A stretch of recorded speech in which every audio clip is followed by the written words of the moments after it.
overall the cost to companies in terms of both cash compensation and benefits has certainly increased. I think that's a factor of a couple of reasons.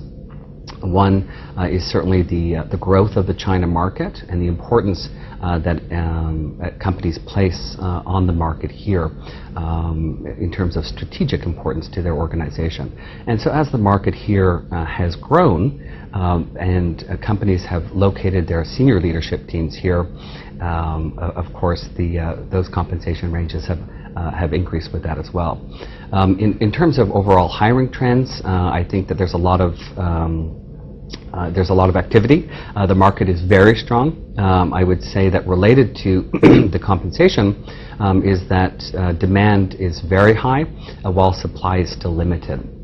And so that I think that the war for talent in China and the demand for top talent is ongoing and very strong. I think part of this, again, there's a couple of factors in this. I think that Chinese companies are in a position to offer not only interesting and challenging career opportunities, but also career development opportunities, but also positions that are quite complex and quite challenging. If we look at the automotive industry, for example, in the past several years, some of the top Chinese automakers have been quite successful in recruiting talent from the international companies. Conversely, I think it's important that their ability to attract international talent and internationalize their talent has increased, not only because of they're in a position now where have been increasingly in a position to offer challenging and interesting and future-looking career opportunities and development opportunities. But also, I think that there's an interest from the candidate side, both Chinese candidates as well as international candidates that are increasingly interested in joining Chinese companies to help not only contribute to the growth of the company, but also contribute to the growth of China as a whole. I think that international companies are doing an increasingly better job in terms of their localization strategies and implementing them. I think that the end goal for all companies operating in China is to develop local management and executive teams.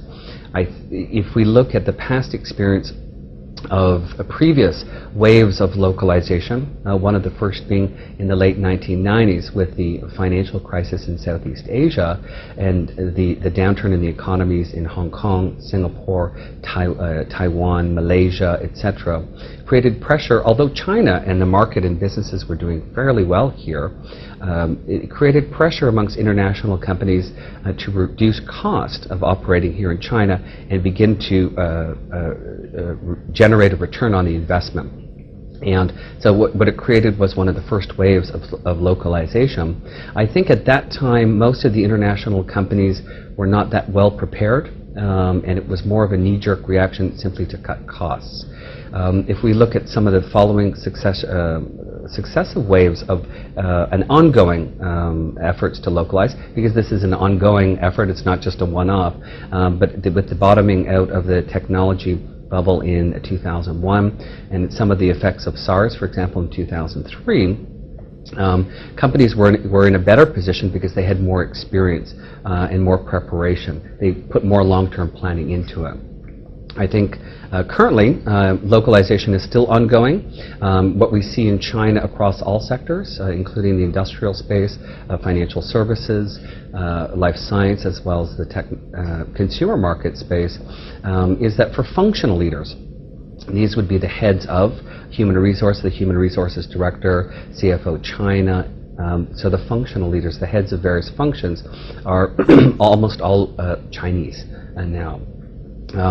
With some success, we've seen some international companies now appoint Chinese as their country managers and the number one position here in the market.